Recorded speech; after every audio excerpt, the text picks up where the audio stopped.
शांति। सभी कहें ओम शांति। ओम शांति का पाठ तो सभी को पक्का हो ही गया होगा और इसका अर्थ भी आप अच्छी तरह से समझ लिया है कि मैं शांत स्वरूप आत्मा हूँ, शांति के सागर शिव पिता की संतान हूँ और शांति धाम का वासी हूँ। ये है सारे आध्यात्मिक ज्ञान का सार।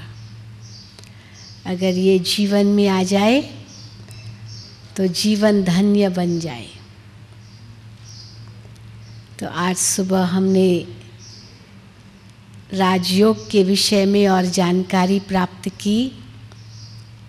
राजयोग अर्थात आत्मिक स्थिति में स्थित होकर परमात्मा की यथार्थ स्मृति।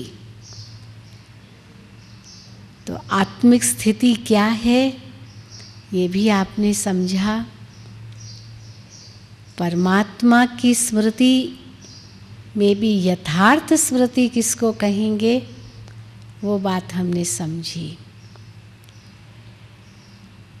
अगर एकदम शॉर्ट में राजयोग का अर्थ बताएं तो यह है आत्मा का परमात्मा से मिलन। अब मिलन ही अंतिम लक्ष्य नहीं है। मिलन ये तात्कालीन लक्ष्य है। जैसे किसी से मिलन होता है, हम चाहते हैं फलाने व्यक्ति से मिलना है, तो मिलन हुआ, बस इतना ही नहीं, मिलन के बाद क्या? तो एक है तात्कालीन लक्ष्य राजयोग का, वो है आत्मा का परमात्मा से मिलन। परंतु अंतिम लक्ष्य क्या है? हाँ, क्या कहेंगे? मिलन का अनुभव करने के बाद हम क्या प्राप्त करना चाहते हैं? क्या कहेंगे जी? है कोई उत्तर? जैसे किसी व्यक्ति से मिलना है, फिर पूछेंगे क्यों मिलना है, क्या चाहिए? जैसे आज हम देखेंगे कई प्रकार की याद होती है। हम किसी व्यक्ति को कहते हैं आज मैंने आपको बड़ा याद किया, सुबह से मैं आपको बहुत याद करता आ रहा हूँ, अभी आप मिले मुझे, सुबह से मैं याद कर रहा था। तो जो उस वक्त मिलेगा कहेगा क्यों याद कर रहे थे, क्या काम था? तो आप कहेंगे ज़रा सा ये काम था, मुझे लगा आप मेरा ये काम कर देंगे इसलिए मैं आपको याद कर रहा था। तो किसी व्यक्ति को याद करते हैं आप, एक प्रकार की याद होती है जिसमें आप याद करते हैं किसी को। दूसरी प्रकार की याद होती है जिसमें अपने आप वो याद आती है, आप कोई मेहनत नहीं कर रहे हैं उसको याद करने की और कुछ चाहिए भी नहीं उससे, लेकिन आपको उसकी याद आती रहती है, वो भी एक याद होती है। और तीसरी प्रकार की याद है कि आप करते भी नहीं हैं, वो आती तो क्या है लेकिन सताती रहती है, जाती ही नहीं है, वो सताती रहती है। आप उसे भूलना चाहते हैं लेकिन वो याद भूलती नहीं है। तो इंसान की याद तीन प्रकार की होती है। एक याद होती है जो आप करते हैं, दूसरी याद होती है जो अपने आप आती है, और तीसरी याद होती है जो आप भुलाना चाहते हैं तो भी भुलाई नहीं जाती, जिसको हम कहते हैं याद सताती है। अब ये व्यक्तियों की यादें हैं और वास्तव में देखा जाए ये तीनों ही प्रकार की याद अंत में दुख ही देती है, कोई सुख नहीं प्रदान करती। शुरू में लगता है सुख मिल रहा है लेकिन अंत में उसका परिणाम दुख ही है। कैसे? जैसे आप अगर किसी को याद करते हैं इसका आधार होता है कुछ उससे चाहिए, तभी आप उससे याद कर रहे हैं। और वो भी कहेगा क्यों याद कर रहे थे, क्या काम था? तो आप कहेंगे ज़रा ये काम था, आपने मुझे कुछ समय पहले मदद की थी, अभी मुझे आपसे 10,000 रुपये चाहिए, तो मैंने सोचा आप मुझे मदद करेंगे। तो उसी वक्त रिएक्शन हो सकता है, भाई उस समय तो मेरे पास थे पैसे तो मैं दे सका, लेकिन इस बार तो मेरे पास भी तंगी है ना, मुझे ही तकलीफ़ हो रही है, मैं भी सोचता हूँ किसी से लूँ, तो मैं आपको कैसे दे सकता हूँ, मैं तो नहीं दे सकता। तो बताओ, आपने याद तो किया, लेकिन उसका परिणाम क्या निकला? चाहिए था कुछ उससे, तो इसलिए याद किया और उसने मना कर दिया। तो अंत में आपको सुख मिला या दुख? दुख ही हुआ ना। तो याद करने से भी देखो दुख ही मिला, क्योंकि उसमें कुछ स्वार्थ भरा हुआ था और वो चीज़ मिली नहीं, तो दुख हुआ। दूसरी प्रकार की याद है जो आती है, अधिकतर ये स्नेह के आधार पर होती है। किसी से प्यार है विशेष, उसके अंदर कोई गुण होते हैं, और कोई ऐसी चर्चा चल पड़ी, आप कहेंगे वो फलाना व्यक्ति है ना, वो भी बहुत अच्छा है, वो भी उसके अंदर भी बड़े अच्छे गुण हैं, वो तो ऐसा है, बड़ी तारीफ करेंगे आप उसकी। और दूसरा व्यक्ति सुनेगा कि क्या मैं जानता हूँ उसको, वो ऐसा तो है, परंतु ये भी उसमें बहुत बड़ी कमज़ोरी है, ये बहुत बड़ी कमी है उसमें, आप उसको क्या, उसकी याद आपको आ गई, पर उसके अंदर ये बुराई है। आप कहेंगे अच्छा ये भी है क्या? तो याद आई ज़रूर, लेकिन उस याद से आपको सुख मिला या दुख? क्योंकि उस व्यक्ति में अच्छे गुण भी है तो बुराई भी है, दोनों है इंसान के अंदर। ऐसा नहीं कि केवल अच्छाई है, बुराई भी तो है ना। तो इसलिए वो याद आई ज़रूर अच्छाई के आधार पर, लेकिन उसकी बुराई का जब वर्णन हुआ तो उसकी याद में दुख ही मिला। और तीसरी प्रकार की याद जो सताती है, वो है संबंध के आधार पर। किसी नज़दीकी संबंधी की मृत्यु हुई, अब चला गया, हर एक को इस दुनिया से जाना है, कौन सदा रहेगा या रहा है या रह सकते हैं, जाना है, हम भी एक दिन चले जाएंगे, कहते तो है ना। ये 2 दिन का मेला है, हम मुसाफिर हैं, मुसाफिर खाने में रहना थोड़ी होता है सदा के लिए। तो जबकि सबको जाना है, कोई आगे कोई पीछे, परंतु मान लीजिए हम उसको भुला ही नहीं सकते हैं, हम भुलाना चाहते हैं, लेकिन वो संबंध इतना घनिष्ठ था जो हम उसको भुला ही नहीं पाते हैं। इसको कहते हैं सताती है वो याद, और उसमें दुखी हो जाते हैं, क्योंकि वापस तो आएगा नहीं। तो इसीलिए क्या होता है कि इंसान की याद अंते दुख ही देती है, परंतु परमात्मा की याद सुख देती है या दुख देती है? अगर उसके पीछे ये 3 आधार होंगे तो दुख ही मिलेगा।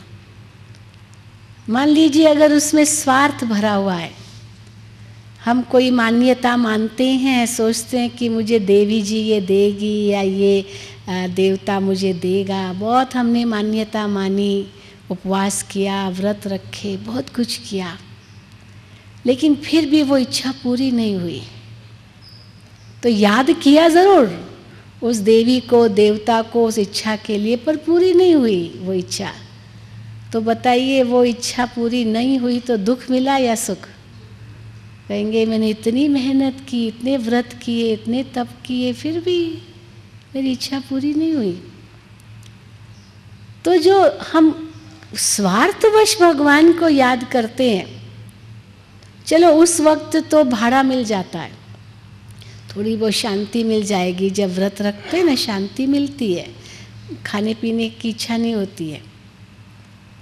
परंतु जिस इच्छा को पाने के लिए, प्राप्ति के लिए किया, वो नहीं मिला तो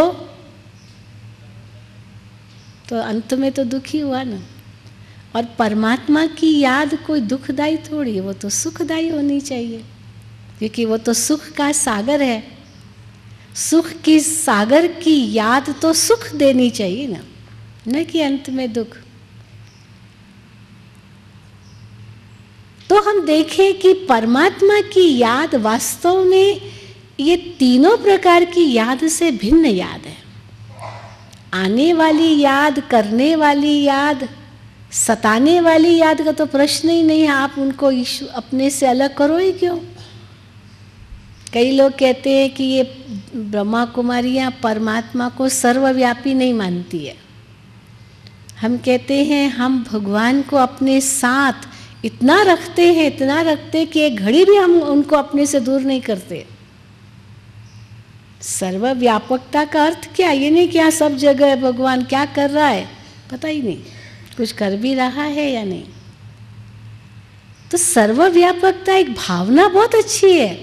हम कभी भी भगवान को अपने से दूर नहीं करते। कई बार अकेले जाना होता है ना, तो हम कभी अपने आप को अकेला नहीं समझते, कभी नहीं, भले तन से अकेले है, लेकिन हम कहते नहीं शिव बाबा हमारे साथ है।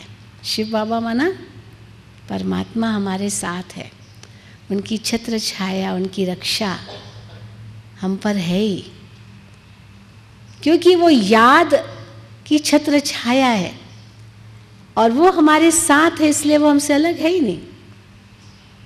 तो सर्वव्यापकता भावना बहुत ऊंची है, पर सिद्धांत यही है कि हम परम धाम के वासी हैं। परमात्मा तो है, हम भी वहीं के हैं, हम भी इस दुनिया के वासी नहीं हैं। तो इसीलिए उस भावना के आधार पर हम परमात्मा को सदा अपने साथ में रखते हैं। मन में तो है ही ना वो। भगवान को दिल में समाना ये भी एक बड़ी बात है। कई लोग कहते हैं, उससे पूछते भगवान कहाँ है, कहेंगे दिल में है। हम कहते हैं दिल में है तो ये तो बहुत बड़ी बात है। अगर भगवान को दिल में आपने स्थान दिया ना, फिर किसी दूसरे को नहीं दे सकते हो। दे सकते हो? हनुमान ने राम को दिल में स्थान दिया था, तो चीर फाड़ के भी दिखाया, देखो। लेकिन कौन सा दिल? ये फिजिकल दिल जो धड़कता है। अगर कोई ये ओपन हार्ट सर्जरी करते, बाईपास सर्जरी करते, तो क्या भगवान की भी सर्जरी हो जाती है? आजकल तो प्लास्टिक हार्ट डालते हैं, पेस मेकर रखते हैं, पता नहीं क्या क्या करते हैं। उस दिन एक व्यंग आया था अखबार में, व्यंग था कि एक व्यक्ति को बार बार बाईपास सर्जरी करानी पड़ी क्योंकि वो बार बार ब्लॉकेज हो रहा था। तो डॉक्टर ने कहा सबसे अच्छी युक्ति है यहाँ जिप लगा देते हैं, बस जब चाहिए खोलो, बाईपास सर्जरी करो, फिर जिप बंद करो। से जिप वो ये जर्सी का टी शर्ट का वो कई बार जिप होता है ना, चेन होता है ना, तो बस ये चमड़ी को जिप लगा दो, बस हो जाएगा, खुल जाएगा, फिर ठीक कर दो, फिर लगा दो। व्यंग था एक। लेकिन कहने का भाव है कि दिल में भगवान को स्थान देना ये बहुत बड़ी बात है। अगर दिल में अनेकों को स्थान दे देंगे ना, तो क्या होगा? वो एक गीत याद आता है। गीत है, दिल के टुकड़े हजार, कोई यहाँ गिरा कोई वहाँ गिरा। तो हजारों टुकड़े हो जाएंगे दिल के, क्योंकि बहुतों को दिल में इस जगह दे देते हैं। और दिल क्या उनको देते हैं? दर्द ही लेते हैं, है ना। इसीलिए कहा जाता है दिल दिया दर्द लिया। दर्द ही मिलता है, क्योंकि धोखा दे देते हैं, विश्वासघात कर लेते हैं, दिल क्या लेते हैं। तो इसीलिए किसी मनुष्य को अपने दिल में स्थान देना माना धोखा दे लेना, ये भी समझ लो। एक तो वो विनाशी है, चाहे कितना भी प्रिय क्यों न हो, एक दिन चला जाएगा, पूछेगा भी नहीं मैं जाऊं। अगर पूछेगा तो आप छुट्टी तो देंगे नहीं, इसलिए पूछेगा ही नहीं, जाना तो पड़ेगा। पंछी उड़ गया, किसी से पूछेगा भी नहीं। तो इसीलिए इंसान की याद अंते दुखदायी है, परंतु परमात्मा की स्मृति को हम चौथी प्रकार की याद कहते हैं। आने वाली याद, करने वाली याद, सताने वाली याद नहीं, ये समाने वाली याद, जिसमें समा जाओ। इसीलिए इसका लक्ष्य बताया है कि आत्मा परमात्मा में विलीन हो जाती है। अब विलीनता का अर्थ भी समझना है। कई समझते विलीन हो गई, ज्योति ज्योति में समा गई, बूंद सागर में समा गई, खत्म, अस्तित्व खत्म। अब शिव परमात्मा में कहते हैं कि ऐसे विलीन नहीं होती। कोई वो स्थूल ज्योति नहीं है जो स्थूल ज्योति में मिल गई और उस एक ज्योति का अस्तित्व खत्म, दो से एक हो गई, ऐसी बात नहीं है। आत्मा का अस्तित्व अनादि अविनाशी है। जल नहीं कट सकती, कट नहीं सकती, सूख नहीं सकती, गीली नहीं हो सकती, तो किस में मिल कैसे सकती, चाहे ईश्वरी क्यों न हो। कोई स्थूल ज्योति तो नहीं है जो मिलेगी। हर एक की अपनी अपनी आत्मा है जो अनादि अविनाशी है, सदा थे हैं और रहेंगे। ये शरीर भले न हो, क्योंकि हम आत्माओं का असली घर परमधाम है। हम सब आत्माओं का अलग अलग अस्तित्व है, परमात्मा एक है, हम आत्माएं अनेक है और अनादि अविनाशी है। तीन शक्तियां अनादि और अविनाशी समझनी है, तो इस परमात्मा की रचना को हम समझ सकेंगे। एक है आत्मा, दूसरी है प्रकृति, ये भी अनादि अविनाशी है, किसी ने पैदा नहीं किया। पंच तत्व सदा से ही है, ये नहीं कि पहले एक समय था जब कुछ नहीं था फिर अचानक कोई प्रकृति आ गई, ऐसी बात नहीं है, सदा ही है। और तीसरी शक्ति है परमात्मा। तीनों ही अनादि अविनाशी शक्ति है, जिसको आध्यात्मिकता की भाषा में हम तीन शब्दों से कहते हैं, पुरुष, परम पुरुष और प्रकृति। परंतु पुरुष और प्रकृति के बीच में खेल है। परम पुरुष खेल में नहीं आता है।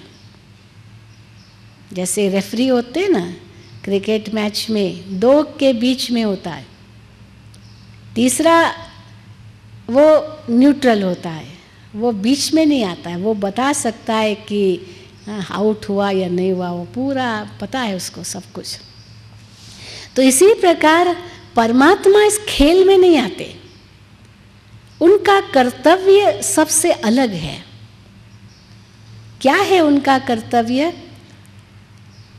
दो के बीच में खेल होता है तो कभी किसकी जीत तो कभी किसकी जीत, सदा ही एक की जीत तो नहीं होती, सदा एक की हार भी नहीं होती। और किसकी अभी जीत है तो जिसने हारा वो जीतने वाले को कंग्रेचुलेशंस देता है, और दूसरी बार जिसने पहले जीता था वो हारा और जिसने हारा था वो जीता, तो फिर दूसरी बार हारने वाला फिर जीतने वाले को कंग्रेचुलेशन देता है। This is sportsman spirit. हम लोग जीत के लिए खेलते हैं, पर हार जाए तो दुखी नहीं होते, खेल है ना। हार के लिए कभी नहीं खेलना होता है, वो तो जुआ है ना। मैच फिक्सिंग क्या होता है? हार के लिए खेलते हैं कि हारेंगे तो ज़्यादा मिलेगा पैसा, जीतेंगे तो कम मिलेगा, इसीलिए हारने में मेहनत थोड़ी होती है तो और ही ज़्यादा मिलता है। पर ये तो जुआ है ना, ये तो गलत है, कानूनन अपराध है। तो इसीलिए जीत के लिए खेलना होता है। अब हमारी युद्ध हम किसके साथ खेल रहे हैं? प्रकृति और पुरुष का खेल है। आत्मा मालिक है। जब आत्मा मालिक होकर के पुरुष पर, प्रकृति पर अपना वर्चस्व निभाती है, अधिकारी बन के इंद्रियों को चलाती है, तो ये संसार सतयुग है, स्वर्ग है, सुखधाम है, मानव देव है। इसलिए आप देखेंगे देवताओं की जब भेंट करते हैं ना, तो उनके अंग अंग की भेंट कमल से करते हैं। नैन कमल, चरण कमल, हस्त कमल, कर कमल, है ना, हृदय कमल। तो इसलिए कमल से भेंट क्यों करते हैं? क्योंकि कमल कादव कीचड़ में रहते हुए भी अलिप्त रहता है। मानो कीचड़ के अंदर वो राजा है चारों ओर कीचड़, लेकिन वो न्यारा है, सबसे ऊंचा है, उस कीचड़ का प्रभाव नहीं है उस पर। तो आत्मा मालिक बन करके इन इंद्रियों पर राज्य करती है जब, तब ये संसार सतयुग है। लेकिन समय अंतराल वो बात आती है कि प्रकृति राजा बन जाती, इंद्रियां मालिक बन जाती है, और वो मालिक बन करके आत्मा पर राज्य करने लगती है, मन उनका गुलाम हो गया, जो पहले दिन आपको बताया था। तो यह संसार नरक बन जाता है, क्योंकि विकारों के वशीभूत हो जाती है आत्मा। अब इसका एक अलग ही विषय है। परंतु अब फिर से आत्मा को मालिक बनाना है या बनना है तो तीसरे का हस्तक्षेप चाहिए। जैसे किसी राज्य में अराजकता आ जाए, बिल्कुल अराजकता आ गई तो क्या कहेंगे, भाई चीफ मिनिस्टर रिजाइन करे, इस्तीफा दे दे, इस्तीफा दिलाए, प्रधानमंत्री उसको कहे इस्तीफा दो, क्योंकि अराजकता आ गई। अब अराजकता तो आई और इस्तीफा देना पड़ा, तो क्या हो जाता है, प्रेसिडेंट्स रूल आ जाता है वहाँ उसी समय, है ना, प्रेसिडेंट टेक्स ओवर। नहीं तो प्रेसिडेंट बाहर है, डेमोक्रेसी में राष्ट्रपति का अधिक रूल नहीं है, प्रजा का प्रजा पर रूल है, प्रजा ही चुनती है अपने चीफ मिनिस्टर को या अधिकारी को। परंतु राष्ट्रपति का शासन कब आता है, जब अराजकता आ गई वहाँ। तो परमात्मा का हस्तक्षेप कब होता है? उनके महावाक्य हैं, यदा यदा ही धर्मस्य ग्लानिर्भवति भारत अभ्युत्थानम धर्मस्य तदात्मानं सृजाम्यहम्। मैं आता हूँ जब अधर्म बढ़ जाता है तो अधर्म का नाश करने और सत्य धर्म की स्थापना करने में आता हूँ। तो वो जब ये समय है घोर कलयुग का, जबकि परमात्मा आकर के अधर्म का नाश करने लिए अवतरण लेते हैं। जो कल आपको बताया दादी मनोहर इंदिरा जी ने कि आज से 68 वर्ष पूर्व परमात्मा ने अपना कार्य आरंभ किया है इस सृष्टि के परिवर्तन के लिए। अब उसके लिए परमात्मा हमें यह राजयोग सिखा रहे हैं और अपना परिचय खुद दे रहे हैं, मैं कौन हूँ, और कहते अभी मेरे साथ योग लगाओ। तो तात्कालीन लक्ष्य इस राजयोग का है कि आत्मा का परमात्मा से मिलन, आत्मा परमात्मा के गुणों का चिंतन करते करते उसमें समा जाए, परमात्मा को अपना साथी बना करके इस यात्रा पर चले। ये नहीं कि अंत में जाके परमात्मा से मिलना है, मैं तो मन के से उनके साथ ही हूँ, वो तो मेरी आँखों में, मेरे दिल में, मेरे रोम रोम में समाया हुआ है, मैं कहाँ उनसे अलग हूँ। संकल्प किया और शिव परमात्मा मेरे साथ है। भावना बहुत ऊंची है, विश्वास है, अंधविश्वास नहीं है, विश्वास पूर्ण है। और जहाँ निश्चय है वहाँ विजय है ही है, परमात्मा की मदद मिलती है, एक सेकंड में अनुभूति होती है उनकी। तो इस राजयोग का अंतिम लक्ष्य क्या है? अंतिम लक्ष्य है कि आत्मा वापस अपने घर जाए। जिस धाम से सृष्टि मंच पर आई थी, अभी समय आ गया है, चक्र समाप्त हो रहा है, अब वापस घर जाना है। परंतु घर जाने की शर्त ये है कि जिस स्थिति में आत्मा आई थी उसी स्थिति में वापस लौटना है। अभी जो स्थिति है, इस स्थिति में घर नहीं लौट सकते हैं, क्योंकि घर हमारा बड़ा शुद्ध है। अब उस शुद्ध घर में लौटने के लिए शुद्ध बनना पड़ेगा, और राजयोग वो विधि है शुद्ध बनने के लिए। इसको योगाग्नि भी कहते हैं। परमात्मा का वायदा है, तू मुझे याद कर तो मैं तेरे सर्व पापों से तुझे मुक्त कर दूंगा। आत्मा मुक्त होके घर जाएगी। शिव परमात्मा आया है ले जाने के लिए, गाइड बनकर हमें ले जाएंगे। मानो ये ज्ञान और योग के पंख देकर हमको उड़ा रहे हैं, ताकि आत्मा सहज वतन में परम धाम में जाए। लेकिन मुक्ति ही हमारा अंतिम लक्ष्य नहीं है। वो एक लक्ष्य है, घर जाना है, पर दो आंखें जैसे, तो हम कहते एक आंख में रखो मुक्ति, परम धाम, घर जाना है, जो योग बल से हम पावन बन के शुद्ध बन के घर जाएंगे। और दूसरी आंख का मतलब है कि जीवन मुक्ति भी हमारा लक्ष्य है, जीवन में रहते भी मुक्ति का अनुभव करें, जीवन में रहते भी जीवन को एक खेल के रूप में देखें, संग्राम के रूप में नहीं। एक लिस्ट आती है, what is life? Life is a game, life is a struggle, life is ये, माना जीवन एक संग्राम है। हम कहते हैं संग्राम क्यों? हम दुनिया में कोई दुखी होने लिए थोड़ी आए हैं। ये ईश्वर की रचना बड़ा सुखरूप है। परमात्मा सुख का सागर है तो उसकी रचना दुख रूप कैसे होगी? ये लॉजिक नहीं है। लॉजिक यही है कि रचयिता अगर इतना श्रेष्ठ है तो रचना भी इतनी श्रेष्ठ है ना। प्रकृति भी सुखरूप ही है, परंतु दुख रूप हमने अपने कर्मों से बनाया, तो फिर कर्मों से इसको सुखरूप बनाना है। बिगाड़ा भी हमने ही है, भगवान ने थोड़ी बिगाड़ा है। तो जीवन मुक्ति अर्थात जीवन में रहते मुक्ति की स्थिति थी, जो देवी देवताओं की स्थिति थी। इसलिए देवताओं का आसन भी कमल आसन दिखाते हैं। कमल जीवन में रहते मुक्ति का अनुभव था, न्यारे प्यारे थे। तो वो मनुष्य का जीवन सबसे श्रेष्ठ जीवन है। नर नारायण स्वरूप, नारी लक्ष्मी स्वरूप, ये इस राजयोग का लक्ष्य है।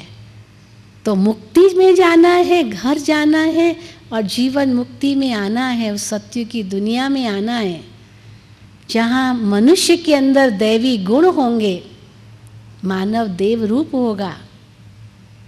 अब ये इस राजयोग की सिद्धि है। तो उस सिद्धि तक पहुँचने के लिए हमारे सामने ये राजयोग एक यात्रा है। इसलिए आज का विषय है राजयोग, एक आध्यात्मिक यात्रा। इस यात्रा में परमात्मा को साथी बनाओ, अकेले नहीं जा सकते, नहीं जाएं। यात्रा कभी अकेली नहीं की जाती है ना। जब यात्रा पर जाते हैं तो एक टोली बनाकर, संगठन बना के जाते हैं और लक्ष्य निर्धारित होता है कहाँ जाते हैं, कहाँ जाना है ना। ऐसे ही घर से निकल पड़े तो उसको यात्री नहीं कहा जाता है, उसको कहा जाता है भटका हुआ राही। पता ही नहीं कहाँ जाना है, बस निकल पड़े घर से, कहाँ जाना है पता नहीं, अकेले अकेले भटक रहे, इधर से उधर, इधर से उधर, लक्ष्यहीन। समय, श्वास, संकल्प, संपत्ति सब बर्बाद करते हैं। लेकिन यात्रा पर जाना माना लक्ष्य होता है। अमरनाथ की यात्रा पर जाते हैं, जाना है, संगठन में जाते हैं, अमरनाथ की जय के नारे लगाते हुए जाते हैं। रास्ता तय होता है, मार्ग किस मार्ग पर जाना है, सब पहले से ही तैयारी होती है, तब मंजिल तक पहुंचते हैं। तो इस आध्यात्मिक यात्रा में हमारी मंजिल है मुक्ति और जीवन मुक्ति। आत्मा को शुद्ध होके वापस घर जाना है। अगर राजयोग से शुद्ध नहीं होंगे तो परमात्मा कहते हैं, याद रखना मैं धर्मराज भी हूँ। ईश्वर के घर में देर है, अंधेर नहीं है। कर्म की गहन गति है, जो आज शाम का आपका विषय हम लेंगे। इसलिए शुद्ध होकर के जाना ही है। अगर इच्छा न भी है तो भी शुद्ध जबरदस्ती भी भगवान करेंगे हमें, और जाएंगे, और हमें जाना होगा। तो क्यों नहीं स्वेच्छा से शुद्ध हो जाएं। इसलिए इस राजयोग के अंतर्गत तीन पड़ाव है और चौथा मंजिल है। जैसे किसी यात्रा पर जाते हैं तो मार्ग निश्चित होता है, तो उस पर चलते हैं तो रास्ते में माइलस्टोन्स आते, किलोमीटर स्टोन्स आते ना। यहाँ से अहमदाबाद जाना है तो रास्ते में आएंगे, पालनपुर जाते हैं, डीसा जाते तो भाई अहमदाबाद कितना दूर है बाकी तो पता चलता है, वो लिखत होती है। इसी प्रकार इस राजयोग के पथ पर जो एक यात्रा है जिसमें मन बुद्धि यात्रा करती है, शरीर यात्रा नहीं करता। शरीर से तो एक स्थान पर है, या हाथों से तो काम कर रहे हैं, लेकिन मन बुद्धि यहाँ नहीं है, यात्रा पर है। इसको कहते हैं रूहानी यात्रा। तो इस यात्रा में जो पहली अवस्था है उसे कहते हैं श्रेष्ठ विचारों का मनन चिंतन। मंत्र जाप केवल नहीं, जैसे आज सुबह मैं बता रही थी, चलो आपको जाप दिया हमने कि 1,00,000 बार जाप करो, तो 1,00,000 बार जाप करते समय कितनी बार आप गिनते हैं कि कितना हो गया? 1,000 हुआ, 2,000 हुआ, 5,000, 10,000, 20,000, 50,000, 80,000, क्योंकि 1,00,000 माना 100,000 है ना, 100,000, 100 बार। तो इसीलिए 1,00,000 बार गिनती है, बहुत बड़ी गिनती है। तो अभी योग किसके साथ हुआ? जिसका ध्यान कर रहे उसके साथ या गिनती के साथ? मान लो ओम नमो शिवाय का जाप ही लिख रहे हैं 1,00,000 बार या बोल रहे हैं, तो शिव के साथ तो योग हुआ ही नहीं, गिनती के साथ ही हुआ कि कितना हुआ, बाकी और कितना करना है। तो परमात्मा से कहाँ योग लगा? एक पत्नी कभी सोचती है क्या कि मैं अपने पति को केवल 100 बार ही याद करूंगी, बस 101 बार भी नहीं, 99 बार भी नहीं, 100 बार, बस 100 बार हो गया, हाँ आज मैंने अपना कोटा पूरा किया, ऐसे नहीं। वो तो सदा ही उसकी लगन में है। वो कैसे भूल सकती मैं किसकी पत्नी हूँ? बच्चा कैसे भूल सकता है मैं किसका बेटा हूँ? भूल कैसे सकते? वो तो कंटिन्यूअस है ही है, उसको सोचने की ज़रूरत नहीं है, वो नेचुरल स्टेट है, स्वाभाविक हो जाता है ना। तो हम स्वाभाविक हो जाए कि हम कौन हैं और किसकी संतान है। तो पहली अवस्था में विचार सागर मंथन करना पड़ता है कि मैं आत्मा हूँ, मैं ज्योति स्वरूप हूँ, मैं परमात्मा की संतान हूँ, मैं शांत स्वरूप हूँ। ये चिंतन करना पड़ता है न, क्योंकि देह अभिमान बहुत कड़ा है। उसको ख़त्म करने के लिए, आत्म अभिमानी स्थिति में आने के लिए ये चिंतन ज़रूरी है। परंतु इस चिंतन को हम ये नहीं कहेंगे कि मंत्र जाप है, नहीं। मंत्र का भी सच्चा अर्थ है। मंत्र का अर्थ क्या है? मंत्र शब्द का अर्थ क्या है पता है? मंत्रणा और मंत्र, मंत्र से मंत्रणा शब्द आया या मंत्रणा से मंत्र आया। भाव है कोई राय, कोई सलाह, एडवाइस, जिससे मंत्री शब्द आया। मंत्री माना सलाहकार। पहले ज़माने में राजाओं के सलाहकार होते थे, एडवाइजर टू द किंग। तो मन को सलाह देना बुद्धि के बल से, इसको कहते हैं मंत्र। वह एक मिसाल आता है ना कि एक राजा था, उस राजा ने ऐलान किया कि ये इतना बड़ा पत्थर है, इस पत्थर को जो एक धक से तोड़ेगा उसको हम आधा राज्य देंगे। ऐलान किया तो बहुत आए बड़े बड़े शूरवीर लोग, मसलमैन। सोचा कि हम एक धक से तोड़ेंगे, लेकिन तोड़ नहीं सके, एक धक से टूटा ही नहीं। तो एक दुबला पतला व्यक्ति आया अंत में। लोगों ने सोचा ये क्या तोड़ेगा, लेकिन उसने राजा को कहा मेरी भी एक शर्त है, आप मानोगे तो मैं तोड़ूंगा। तो क्या तुम्हारी क्या शर्त है?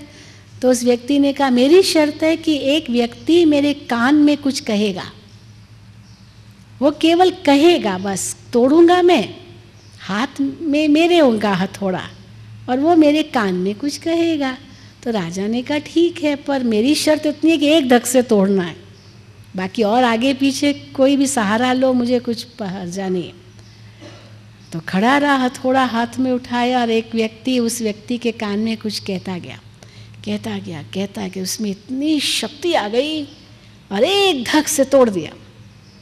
तो राजा ने पूछा उसने क्या मंत्र दिया तुम्हारे कान में?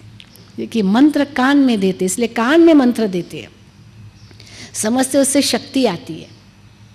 तो उसने कहा बस मुझे इतना ही कहा इस व्यक्ति ने कि देखो तुम राजपूत हो।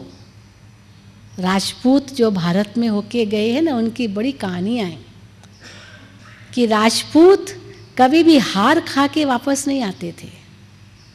घर से निकलते समय उनकी पत्नी उनको तिलक लगाती थी, विजय का तिलक।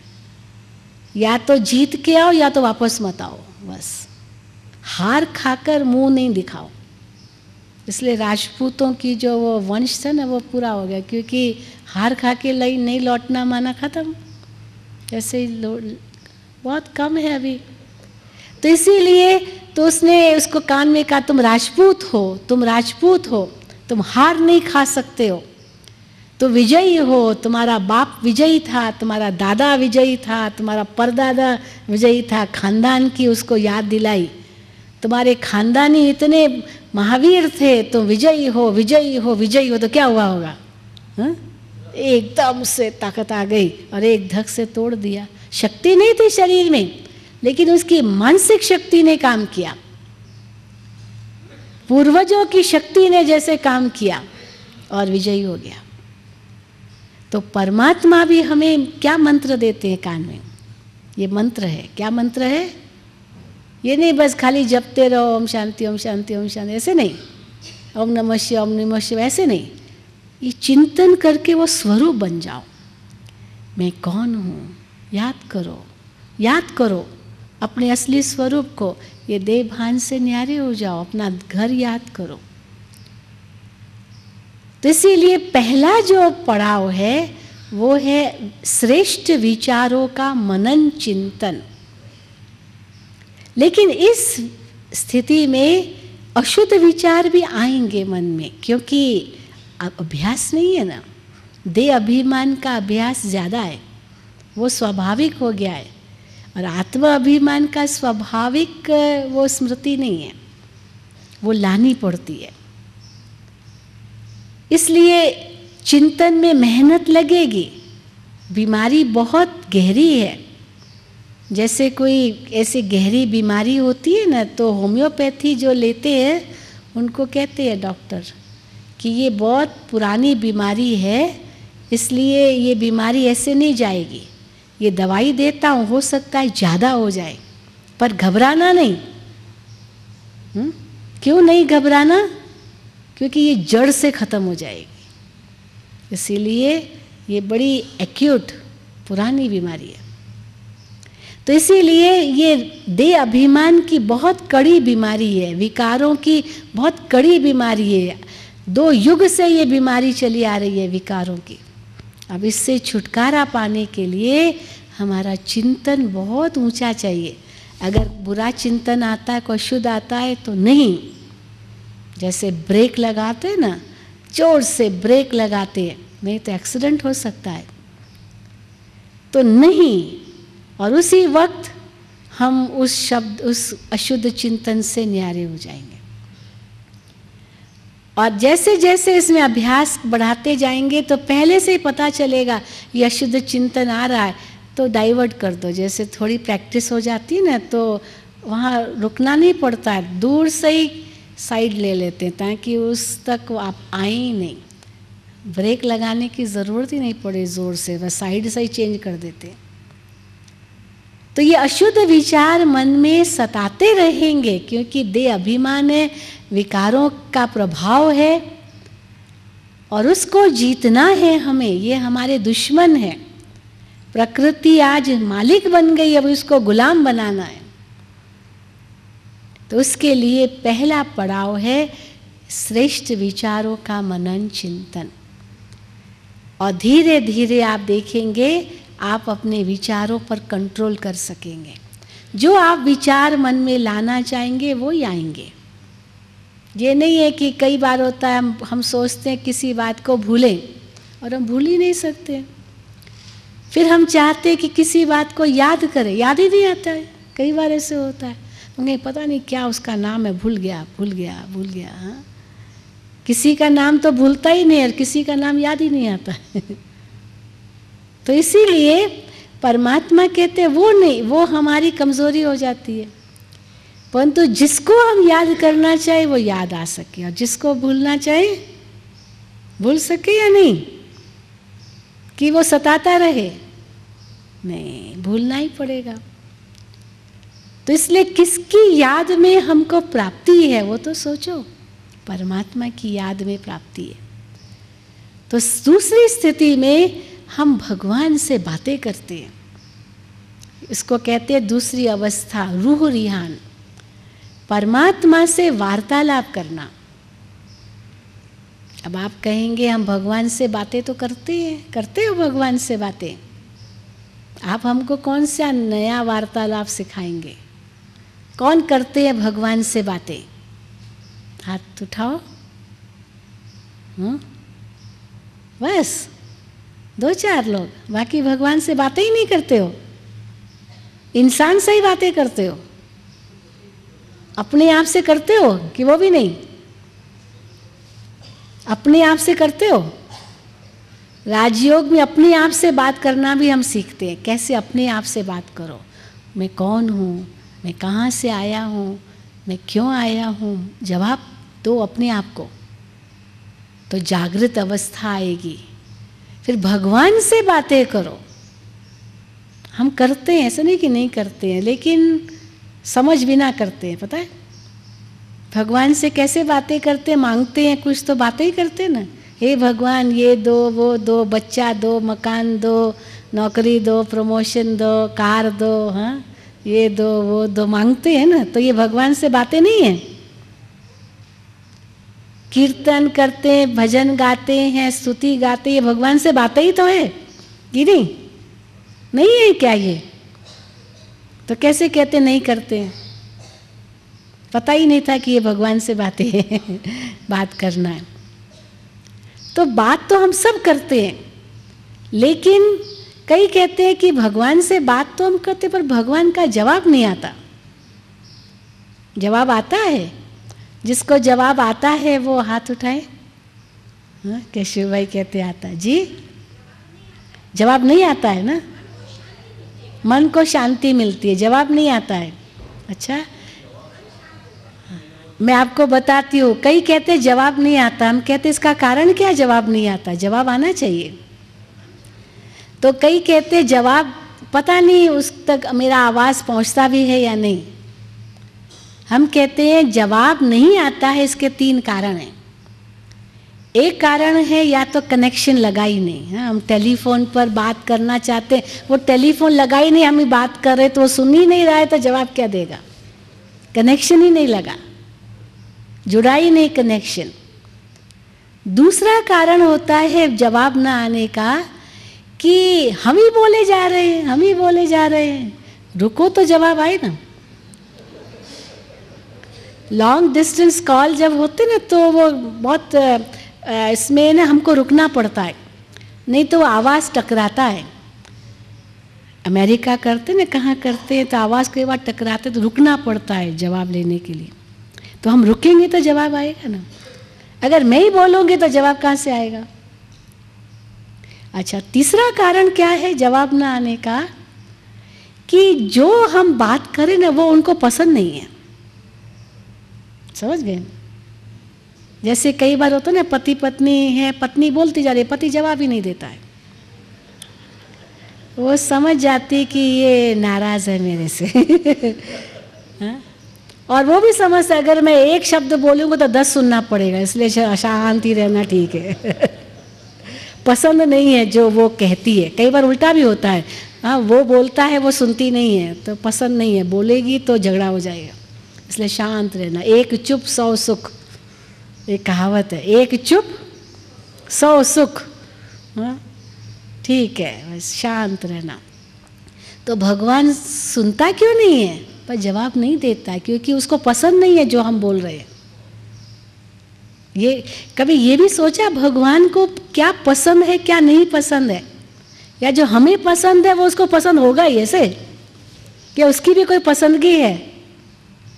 दुनिया में तो हम ख्याल रखते हैं कि इसको क्या पसंद आएगा, इसको क्या नहीं पसंद आएगा, हम क्या करें क्या न करें, दूसरा नाराज तो नहीं होगा। भगवान के लिए कभी नहीं सोचते हैं? हाँ? सोचते हैं कि नहीं? नहीं। अच्छा, वो बड़ा भोला है ना, इसलिए कुछ भी कर दो सब पसंद आएगा ऐसे? नहीं, बहुत चतुर है वो।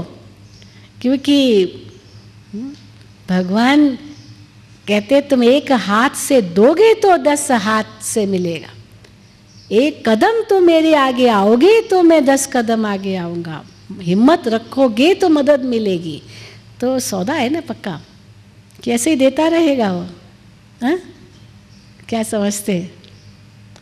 तो इसीलिए परमात्मा को क्या पसंद है क्या नहीं पसंद है ये समझना चाहिए। पहले तो ये बताओ, कनेक्शन जुड़ता भी है। भगवान का टेलीफोन नंबर क्या है?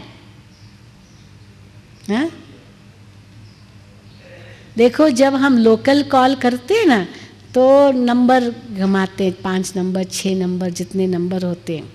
परंतु जब एसटीडी कॉल करना है तो क्या करते हैं?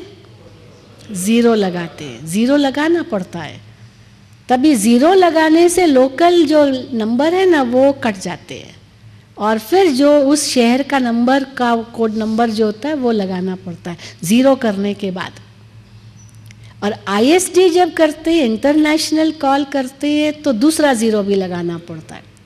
तो उससे जो नेशनल लाइंस है वो कट जाती है, और इंटरनेशनल लाइन का जो कंट्री का कोड नंबर होता है वो लगाना पड़ता है। अब परम धाम से लाइन जोड़नी है तो है तीसरा 0 भी घुमाना पड़ेगा, तो इस साकारी दुनिया से ही लाइन कट के परम धाम तक जुड़ जाएगी। अब हम लोग तो 0 तो घुमाते ही नहीं है, लोकल में सोचते हो जाएगा, तो लगता ही नहीं है परमात्मा से। हम समझते वो नज़दीक है ना, जब बात करना है वो तो मेरे साथ ही है ना, लेकिन मुझे भी वहाँ पहुँचना है, ये हम भूल जाते हैं। तो 3 0 कौन सा लगाओ? फिर वहाँ उनका कोड नंबर है, वो है 1 से सर्व संबंध। तो 3 पहले 0 कौन सा? 1 0 है मैं आत्मा। जब मैं आत्मा हूँ ये अंदर में सोचा तो local line cut. Local line कौन सी है? जो देह के संबंधी है, देह के पदार्थ है, देह के व्यक्ति, मतलब जो भी स्थूल बातें हैं, अधिकतर जो देह से संबंधित वस्तु है वो ज़्यादा याद आती है। जब मरने की घड़ी आती है ना तो उसको सबसे पहले भुलाना पड़ता है। सबसे पहले जो मेरी वस्तुएं थी, पड़े है, कुछ काम नहीं आना है, धन भी वहीं पड़ा है, खाना भी वहीं पड़ा है, सब कुछ वहीं पड़ा है, कपड़े भी वहीं पड़े हैं, कुछ काम का नहीं है, सब ऐसे का ऐसा। तो वस्तु इतनी याद नहीं आती, व्यक्ति बहुत याद आते हैं। हाय मेरा बेटा अमेरिका में है, इंग्लैंड में है, बुलाओ उसको, बुलाओ, व्यक्ति याद आते हैं। तो पहला 0 है मैं आत्मा हूँ। मैं आत्मा हूँ तो क्या होगा? जो वस्तुओं का मोह है ना, मेरा मेरा, वो खत्म। आत्मा तो इस संसार में आई तो अकेली आई, अकेली जाना है तो वस्तु कहाँ याद आएगी? मेरा कुछ है ही नहीं।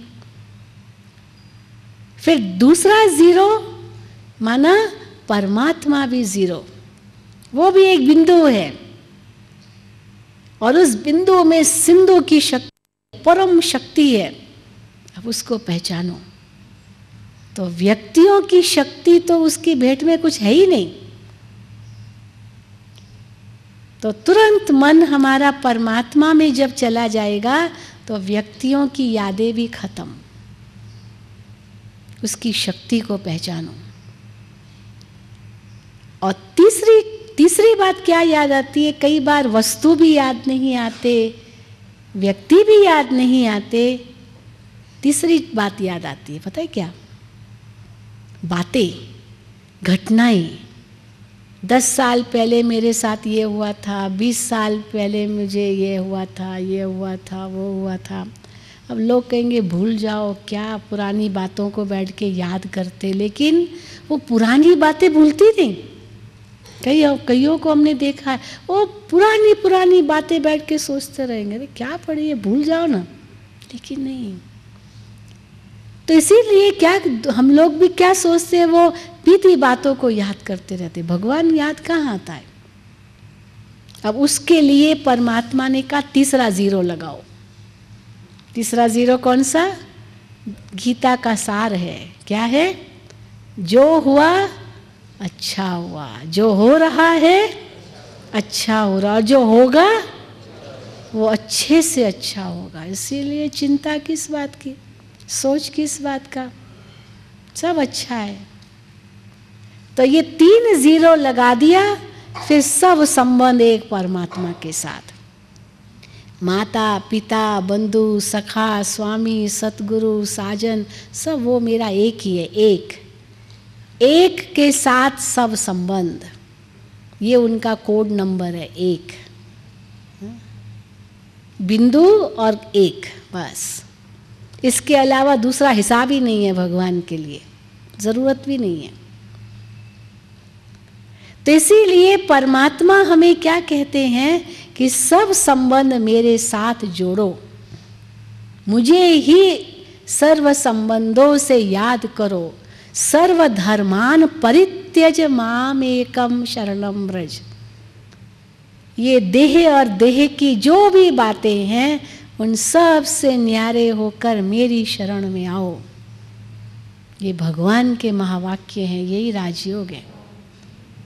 तो कैसे हम मन से शरण में जाते हैं परमात्मा के, अंदर ही अंदर बातें करते हैं भगवान से, ये शरण में जाकर बातें करते हैं। इसलिए स्वार्थ खत्म, कुछ मांगना खत्म। तो अधिकतर हम क्या करते, चार बातें मांगते हैं और ये चारों ही मांगनी खत्म हो जाती है, क्योंकि शरण कर चले गए, रक्षा के अधिकारी बन जाते हैं। जब किसी की शरण में जाते हैं ना, उसकी रक्षा के अधिकारी हो ही जाते हैं, वो जिम्मेदार हो जाता है हमारी रक्षा करने के लिए, जिसकी शरण में गए। तो चार बातें हम कभी नहीं मांगते भगवान से। पहली बात, कोई वस्तु नहीं मांगते भगवान से, कोई ज़रूरत नहीं है। इस कलयुगी दुनिया की सब वस्तुओं को हम भुला रहे हैं, तो मांगना क्या। इसीलिए कोई वस्तु तो मांगने की ज़रूरत ही नहीं है भगवान से। उसकी बजाय हम दिल से परमात्मा को शुक्रिया करते हैं।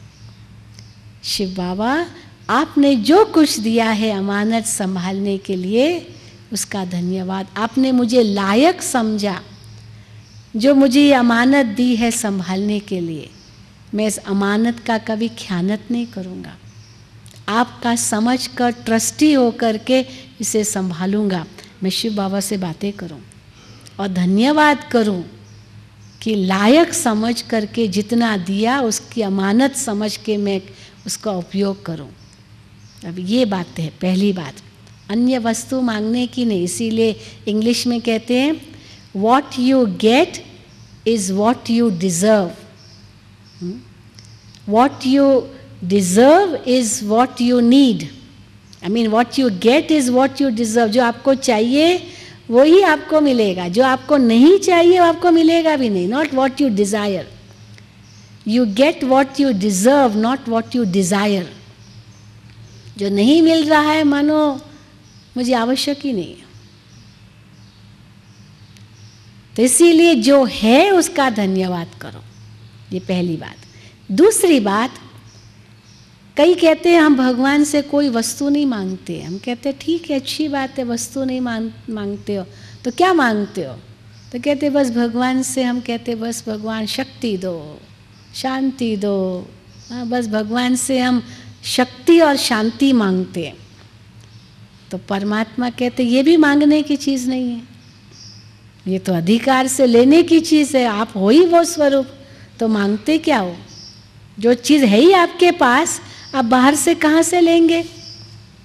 आपकी जेब में कोई चाबी पड़ी है और आप ढूंढ रहे हो बाहर, तो मिलेगी।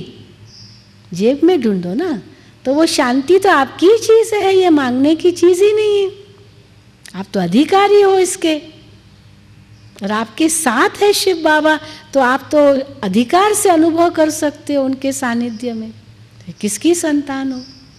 एक राजा का बेटा राजकुमार होगा तो उसको तो नशा होगा, मैं राजकुमार हूँ, न कि मांगेगा राजाई पिता से, वो तो है ही राजकुमार। तो इसलिए गुण मांगने की भी बात नहीं है।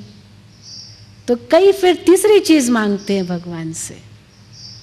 कहते हैं ठीक है, गुण भी नहीं मांगता हूँ, वस्तु भी नहीं मांगता हूँ, परंतु बहुत भूले होती है मेरे से, तो मैं भगवान से सदा माफ़ी मांगता हूँ।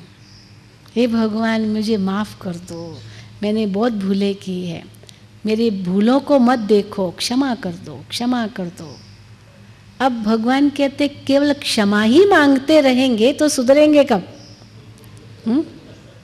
कोई बच्चा है रोज भूल करता है, रोज सॉरी करता है, रोज मम्मी को 10 बार सॉरी करेगा, फिर वही बात करेगा, तो माँ कब तक उसको माफ करेगी?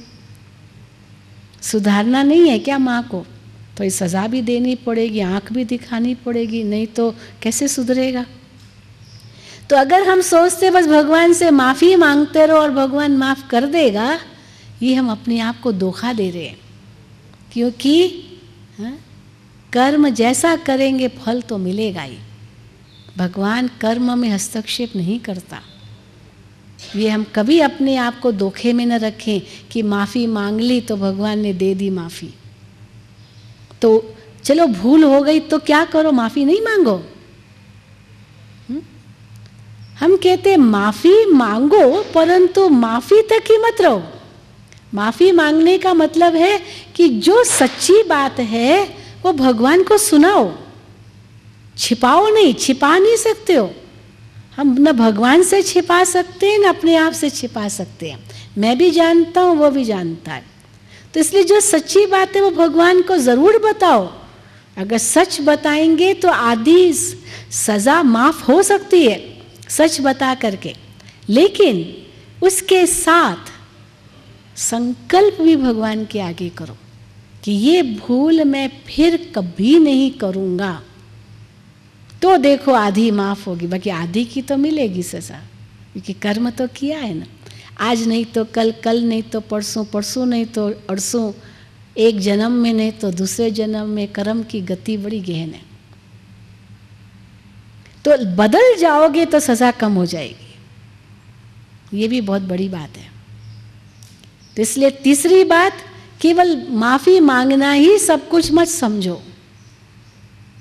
और चौथी बात क्या करते हैं, हम कई बार अपने आप को तो बहुत अच्छा मानते हैं लेकिन दूसरों को बुरा मानते हैं और भगवान को उनकी शिकायत करते हैं। जैसे कंप्लेन करते हैं ना, पुलिस में जाकर रिपोर्ट करते हैं, इसने मुझे मारा, इसलिए मुझे धमकी दे रहा है, ये कुछ ना कुछ कंप्लेन। तो भगवान को कंप्लेन करते, हे भगवान उसने मुझे बड़ा दुख दिया है। बोलते हैं कभी मुख से भगवान को, हे भगवान कितना तंग करता है वो मुझे, हे भगवान कितना मुझे परेशान किया है। एक औरत थी, रोज भगवान को कहती थी, हे भगवान उसने मुझे बड़ा दुखी किया है, तुम उसका सत्यानाश कर देना। रोज भगवान को कहती थी कि उसका सत्यानाश कर देना। और एक दिन तो इतनी दुखी हो गई का, भगवान अगर उसका सत्यानाश नहीं कर दिया तो मैं अपना कर दूंगी। तो भगवान को धमकी जैसे नहीं धमकी कोई देते, तुमने नहीं किया तो देखना मैं क्या करता हूँ, अपने को ही मैं खुदकुशी कर दूंगा। अब बताओ भगवान को क्या फर्क पड़ेगा वो तो दाता है। तो किसी दूसरे की शिकायत क्यों हम भगवान के आगे करें, जो करेगा वो तो भरेगा ही। हम अपने को क्यों दुखी करते हैं। तो इसलिए दूसरे की भूलों को भगवान को सुनाने की जरूरत नहीं है। जो मैंने भूल की वो जरूर मैं सुनाऊं, क्यों नहीं। और माफी मांग करके हीनता की भावना केवल नहीं दिखाऊं, पर संकल्प करके दिखाऊं कि फिर नहीं करूंगा। और दूसरों की जो शिकायतें हैं उनके प्रति क्या करो, हम कहते हैं उसको शुभ कामना दो, दया करो, शुभ कामना दो कि ये बदल जाए, सुधर जाए। आप अपने में जो कमी है वो हटाओ बस। इसको हम सेल्फ मैनेजमेंट जब कहते हैं ना, तो यही कहते हैं सेल्फ को हम कैसे मैनेज करें, दूसरे को नहीं कर सकते। तो 4 बातें नहीं करना। कौन सी 4 बातें नहीं करना और क्या करना? पहली बात, कोई वस्तु नहीं मांगना, उसकी बजाय जो है उसकी अमानत समझ करके उसको धन्यवाद देना कि आपने मुझे लायक समझ करके दिया संभालने के लिए। दूसरा, गुण मांगना नहीं, उसकी बजाय अधिकारी बन के अनुभव करना। तीसरा, केवल अपनी कमियां कमजोरियां बताना नहीं, लेकिन संकल्प करके अपनी कमजोरी हटा देना, निकाल देना, या भगवान के आगे दृढ़ प्रतिज्ञा करना। और चौथी बात, कुछ दूसरों की शिकायत नहीं, लेकिन अपनी शिकायत भी नहीं, पर अपने आप को बदल करके परमात्मा से शक्ति ले, जैसे उस आत्मा को क्षमा कर देते हैं, शुभ कामना दे देते हैं। और ऐसे अनुभव होता है जैसे कि मैं शुद्ध आत्मा, पवित्र आत्मा, उस पवित्रता के सागर में समा रही हूँ। संकल्प बंद, अनुभूति आरंभ होने लगी। देह का अभिमान, देह का आकर्षण, व्यक्ति वस्तु की यादें, दुख दर्द के अनुभव सब खत्म। आत्मा इतनी शांति का अनुभव करेगी, और उस शांति की अवस्था में आपको परमात्मा का जवाब मिलेगा कि बच्चे ऐसे करो, बच्चे ऐसे करो, क्योंकि आपका मन शुद्ध हो गया, लाइन क्लियर हो गई, तो जवाब आएगा। अंतर आत्मा में जवाब आएगा, आपकी बुद्धि विशाल बन जाएगी। ये जवाब है। आपको अनुभव होगा कि जैसे शक्ति मिल रही है, शांति तो मिलेगी पर एक शक्ति मिल रही है साथ साथ, और परमात्मा का प्यार मिल रहा है। शांति केवल नहीं, प्यार, शक्ति, आनंद, क्योंकि परमात्मा से लगन लग गई। हम उसके आज्ञाकारी बच्चे बन गए, तो आज्ञाकारी को तो भगवान बहुत प्यार देगा। माँ बाप भी आज्ञाकारी बच्चे को कितना प्यार देते हैं। जो आज्ञाकारी नहीं है तो उसको थोड़ी प्यार मिलेगा। तो हम आज्ञाकारी बनकर परमात्मा का प्यार लूटें। और हम आपको विश्वास से कह सकते हैं कि हमारी जो शुभ इच्छाएं हैं ना, शुद्ध इच्छाएं, वो सब पूरी होगी। अशुद्ध इच्छा पूरी नहीं होगी, पर शुद्ध इच्छा तो सब पूरी होगी, जिसमें सबका कल्याण हो, जरूर पूरी होगी। ये मेरा विश्वास है, और उसके लिए मार्गदर्शन अंदर से मिलती रहेगी। तो तीसरी अवस्था में अनुभव होता है कि हम आत्मा परमात्मा के गुणों को अपने अंदर भर रहे हैं, भरते जा रहे हैं, भरते जा रहे हैं, क्योंकि परमात्मा के एक एक गुण की गहराई में जाते हैं।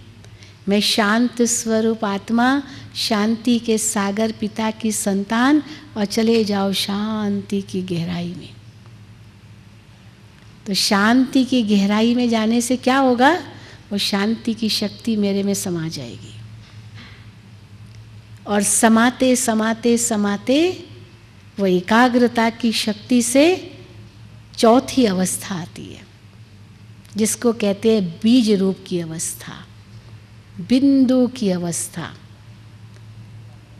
क्योंकि व्यक्त के सारे भाव खत्म हो गए, अव्यक्त अवस्था अनुभव करते करते करते उसका चरम स्वरूप अनुभव करते, और वो चरम स्वरूप है बीज रूप की अवस्था। जैसे बीज में पूरे वृक्ष का सार होता है, तो परमात्मा की सारी शक्ति मैं अपने आप में अनुभव करने लगूंगी। जैसे सूरज की किरणें, एक कॉन्वेक्स लेंस शीशा होता है, कॉन्वेक्स शीशा, उससे फोकस करते हैं। तो केंद्र पर एक कागज़ रख दो तो क्या होता है? वो जलने लगता है, क्योंकि जो किरणें केंद्रित की ना, वो केंद्रित की हुई किरणें एक प्रतिबिंब जो बनाती है सूरज का, इतना छोटा सूरज हो जाता है, इतना छोटा, पर इतना तीक्ष्ण होता है, इतना शक्तिशाली होता है, जो कागज़ रखो ना वहाँ से आग निकलनी शुरू हो, काला हो जाता है। वैसे किरणें कोई अग्नि नहीं प्रज्वलित करेगी, किरणें सूरज की निकलती कोई किसको जलाती नहीं है, पर केंद्रित की तो वो शक्ति 1000 गुना, लाख गुना हो जाती है। और वो बिंदु जो बनता है वो इतने बड़े सूरज का प्रतिबिंब, तो बिंदु में सिंधु की शक्ति है। तो आत्मा के अंदर परमात्मा की वो संपूर्ण जैसे शक्ति अनुभव होने लगेगी, एक सेकंड के लिए ही सही। इसी को शास्त्रों में लिख दिया, आत्मा परमात्मा बन जाती है। वास्तव में परमात्मा कोई बनने की बात नहीं है, वो तो सदा ही है परमात्मा, कोई स्टेटस या डिग्री या पद या कोई कुर्सी नहीं है जो एक उतरेगा दूसरा उस पर बैठेगा, वो तो सदा ही है। पर परमात्मा की शक्ति आत्मा में अनुभव होने लगेगी। मैं आत्मा अपने चरम स्वरूप तक पहुंच जाऊंगी। जैसे गेंद को ऊपर फेंकते हैं, वो स्पिन करके फेंकते हैं तो ऊपर वो पहुंचता है शक्ति से, फिर वहीं पर जितना स्पिन किया हुआ है ना उतना वो घूमता है वहाँ, लेकिन उसके बाद फिर वापस आता है। ये नहीं कि वहीं खड़ा हो जाएगा, वापस आता है। तो आत्मा वो बिंदु का अनुभव करती है, उसमें जितना अभ्यास करेंगे ना उतना ज़्यादा समय वो बिंदु की स्थिति रहेगी, फिर वापस आएंगे। क्योंकि शरीर से तो हिसाब किताब है ना, अभी कोई आत्मा निकल नहीं जाएगी। लेकिन ऐसे महसूस होगा जैसे ये शरीर है ही नहीं, बिल्कुल बिंदु हूँ एकदम, और इतना शक्तिशाली हूँ। उस शक्तिशाली स्थिति में अनेक जन्मों के पाप भस्म होते हैं और वो मुक्ति की अवस्था है। आत्मा मुक्त अवस्था में है, संपूर्ण शुद्ध अवस्था में है। और फिर शरीर में आए पर जैसे जीवन मुक्त अवस्था में शरीर में है पर बंधन से न्यारी है। आत्मा न्यारी और प्यारी, फिर दृष्टि, वृत्ति, स्मृति हमारी सब शुद्ध हो जाती है। ये परिवर्तन हमारे भीतर में आता है। जैसे आग में कोई चीज़ डली, वो चीज़ बदल जाती है। कोयला डालेंगे राख बन जाएगा, सोना डालेंगे तो पिघल जाएगा। उसमें टमाटर, बैंगन, आलू, मटर डालते हैं तो क्या होता है? नरम हो जाता है, जो भी सब्जी नरम हो जाती है। और ईंट, मिट्टी डालते हैं तो कठोर हो जाती है, गट्टा हो जाती है। भट्ठे में डालते हैं ना ईंट, मिट्टी डालते हैं, वो मिट्टी के ईंट होती है, वो मजबूत हो जाती है। किचरा डालेंगे तो भस्म हो जाता है, वेपर, कार्बन बन के उड़ जाएगा। तो परमात्मा की शक्ति से आत्मा में परिवर्तन आता है। जैसे बैटरी चार्ज हो जाती है, इसको हम कहते हैं, वापस ऑर्गेनाइज हो जाती है, जो पहले दिन आपको बताया था। और इससे धीरे धीरे अभ्यास हम बढ़ाते रहेंगे। हर घंटे घंटे 1 मिनट का अभ्यास, न्यारे हो जाओ बस 1 सेकंड में, देह से न्यारे। मैं ज्योति स्वरूप आत्मा, परमात्मा की संतान, शांति के सागर की संतान, शांत स्वरूप, और समा जाओ शांति में। और वो शक्ति को अपने में समा लो, फिर कर्मों में आओ। हर घंटे घंटे 1 मिनट का अभ्यास, और सवेरे और शाम ये अभ्यास को और बढ़ाओ। खास करके अमृत वेला तो बहुत सुंदर अभ्यास कर सकते हैं, क्योंकि रात को नींद में, जब गहरी नींद में सोते हैं तो देह भान से तो वैसा ही परे है। तो सवेरे जब उठते हैं तो एकदम से देह भान में नहीं आते, कई बातें याद में नहीं रहती है, क्योंकि मन स्वच्छ होता है। और उस स्वच्छ मन की अनुभूति में परमात्मा से लगन लगाओ, उनके गुणों की महिमा करते करते खो जाओ, उनसे सर्व संबंध जोड़ो, तो जीवन ही बदल जाएगा। तो 4 अवस्थाएं बताई। पहली अवस्था है श्रेष्ठ विचारों का मनन चिंतन। दूसरी अवस्था है परमात्मा से रूह रिहान। इसका बहुत विस्तार है, एक एक संबंध की रूह रिहान है। पिता को कैसे बातें करो, माँ है परमात्मा आपकी तो उनसे कैसे बातें करो, फ्रेंड है आपका, दोस्त है, मित्र है तो कैसे बातें करो, आपका साजन है, आत्मा सजनी है तो कैसे बातें होती है। तो मानो हर संबंध में हम उनसे वार्तालाप कर सकते, अधिकार से, समानता से। तो इसलिए वो एक और विस्तार है जो आप सेवा केंद्र पर जाकर के सुनना, समझना, अनुभव करना। रोज का हम लोगों का चार्ट होता है, आज के दिन हमने शिव परमात्मा को किस रूप में अनुभव किया, आज के दिन क्या चिंतन किया। और रोज नया नया, जैसे नया नया भोजन अच्छा लगता है ना, वही दाल भात शाक रोटली, वही तो मज़ा नहीं आता। कुछ चेंज, तो चिंतन में भी परिवर्तन, और रोज नया नया चिंतन दे करके अपने आप को भरपूर करते हैं। अगर केवल बस एक ही मंत्र देते हैं तो मैकेनिकल हो जाता है, मोनोटोनस, बोरिंग लगता है। क्या? क्योंकि इसमें प्राप्ति कुछ नहीं है, अनुभूति कुछ नहीं है। उस समय चलो ठीक है, मन और कुछ सोचेगा नहीं, पर उसके बाद फिर वही मन, वही चंचल। लेकिन ये तो खजाना मिल रहा है आत्मा को, ये आत्मा की सच्ची संपत्ति आत्मा को मिल रही है। जैसे बिजनेसमैन होते हैं ना, कमाई हो रही है तो सब बातें भूल जाती है, भूख भी भूल जाती है, सब भूल जाता है, कमाई हो रही है। ग्राहक बहुत आ रहे हैं तो भूख लगती है क्या? हाँ, दुकान में बहुत ग्राहक है, बहुत ग्राहक है, कहाँ भूख लगती है? फ्री बैठे उबासी देते रहते भूख भी लगती है नींद भी उड़ जाती है, कमाई हो रही है ना। तो ये आत्मा की कमाई है, गुणों की कमाई है। तो ये कमाई सदा चलेगी। वो कमाई तो फिर भी नोट है, आग लगी तो जल गए, पर ये तो आत्मा के साथ कमाई जाएगी। और दूसरी बात, एक नशा, हम किसके बच्चे हैं? एक बड़े कोई खानदानी बच्चा होता है, क्या नशा होता है उसको? उसका बाप कोई बड़ा आदमी है तो क्या नशा होता है? मेरा बाप तो जज है, हाँ, इस डिस्ट्रिक्ट का जज है, मेरा पिता तो नंबर 1 बिजनेसमैन है यहाँ का, तो क्या अभिमान होता है? तो ये अभिमान नहीं है, यह स्वमान है, मैं किसकी संतान हूँ। तो नशा, जिसको सारी दुनिया याद करती है, मैं आत्मा उसको जानती हूँ, मेरा उनसे डायरेक्ट संबंध है। राष्ट्रपति से मिलने जाना है तो कितना अपॉइंटमेंट लेना पड़ता है, ऐसे तो ही राष्ट्रपति के पास जा सकते हैं, बाहर से अंदर आने नहीं देंगे। पर राष्ट्रपति का अपना बच्चा होगा तो है? वो पूछेगा क्या किसी से? अपॉइंटमेंट भी लेगा क्या राष्ट्रपति से? वो तो उसका बच्चा है। तो परमात्मा से अपॉइंटमेंट थोड़ी चाहिए, वो तो हम तो उनके बच्चे हैं, हमारे लिए वो सदा ही वो फ्री है। कई कहते हैं भगवान तक कैसे पहुंचेंगे, बीच में कोई माध्यम चाहिए ना।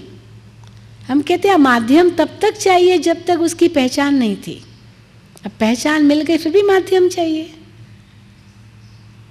जैसे कुमार कुमारी की सगाई करानी है तो बीच में ब्राह्मण चाहिए, माध्यम चाहिए, दलाल चाहिए ना। एजेंट होते, दलाली करते इधर, हाँ, उसको दिखाते आपस में। फिर जब सौदा हो गया, संबंध जुड़ गया, फिर भी दलाल चाहिए क्या? मीडियम, समझ गए ना? सगाई हो गई, शादी हो गई, फिर मियाँ बीबी राजी, क्या करेगा काजी, है ना? ज़रूरत ही नहीं है। फिर अगर वो वधू सोचे कि भाई जिस ब्राह्मण ने मेरी शादी कराई थी उसका मैं फ़ोटो रख लूँ या उसको मैं बैठ के याद करूँ, नहीं, उसने कराई ठीक है, अपनी दक्षिणा ले ली उसने, उसके बाद हाँ भाई क्या करते हैं? अगर वधू अगर वो ब्राह्मण को याद करना शुरू कर दे वर की बजाय, तो क्या होगा भाई? हैं? कहेंगे इसको, क्या कहेंगे? व्यभिचार। तो परमात्मा से हमारा डायरेक्ट संबंध है, ये मत भूले। इसलिए माध्यम की तब तक जरूरत है जब तक पता नहीं है। हम भी आपको जो कमेंट्री दे रहे हैं ये केवल आपको सहयोग है, घर में थोड़े कोई ये मिलेगा। चलो कैसेट भी आप चला देंगे, पर आपको अपने आप ही क्रिएट करना है, अपने मन से, और परमात्मा से लगन लगानी है। तो देखो उठते रहेंगे आप, उस नशे में रहेंगे। इसीलिए कहा जाता है सब नशों में है नुकसान सिवाय एक नशे के। कौन सा नशा? जिसमें फ़ायदा ही फ़ायदा है, बाकी नशों में नुकसान है। शराब का नशा, सिगरेट का नशा, ये धन का नशा, ये सब नशों में नुकसान है, अंत में दुख मिलेगा।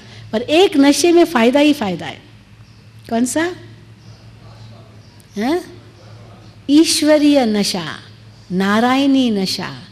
ईश्वरीय नशा माना हम किसके बच्चे हैं, और नारायणी नशा माना हम क्या बनने वाले हैं। बस इस नशे में रहो और उनकी स्मृति सदा रहे, हर कर्म में रहे, तो ये जन्म तो सफल होगा ही, विश्वास है, परंतु जन्म जन्म सफल होगा, ये हमारा पूर्ण विश्वास है। ओम शांति। तो बहुत अच्छा, अभी हम इसका अभ्यास करेंगे। चलिए,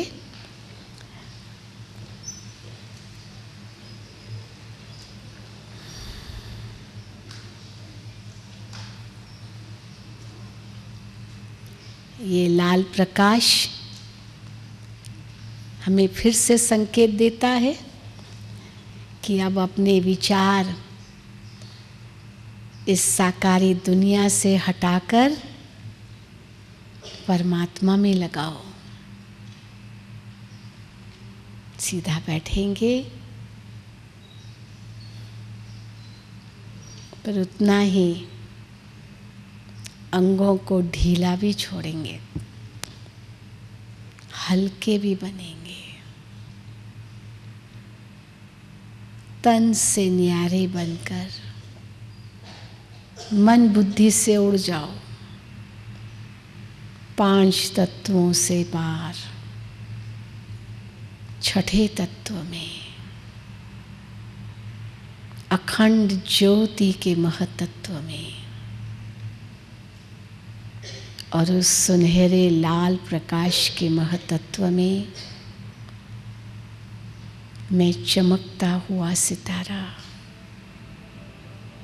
अपने शिव पिता परमात्मा के सम्मुख हूँ,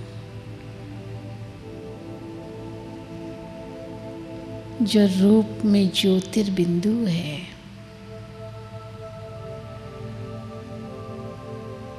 मैं भी ज्योति बिंदु आत्मा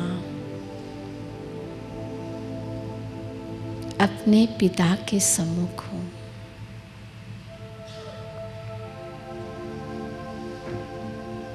मैं प्रकृति जीत हूँ, माया जीत हूँ, इंद्रिय जीत हूँ। एक दिव्य ज्योति हूँ।